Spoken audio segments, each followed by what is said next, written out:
အားလုံးပဲမင်္ဂလာပါရှင်အထက်ထပ်မုတ်လေးလှူစားပြလို့ပြန်လဲမျှဝေတာဖြစ်ပါတယ်ရှင်ပါဝင်ပစ္စည်းတွေအနေနဲ့ကတော့ပြောင်းကုန်မုတ်တစ်ခွက်ဂျုံမုတ်တစ်စွန်ဆန်မုတ်တစ်စွန်တကြားလေးစွန်အုံးမုတ်နှစ်စွန်အုံးတို့ဘူးသေးတစ်ဘူးစားအနှဲငယ်ရေစံချိန်ခွက်နဲ့နှစ်ခွက်ဖူးကာလာအနှဲငယ်တို့လိုအပ်ပါတယ်ရှင်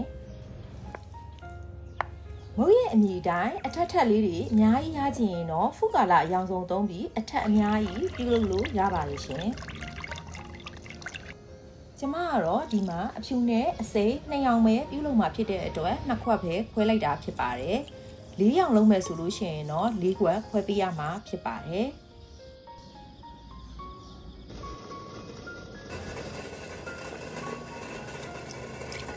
မုတ်တလာထည့်ပြီးရင်တော့မကြက်တစ်ချက်အနေထားရောက်ရင်ဒုတိယအလွှာကိုထပ်မံထည့်ပြီးလို့ရပါပြီရှင်အချိန်အားဖြင့်တော့10မိနစ်ခန့်ပဲကြာပါတယ်ရှင်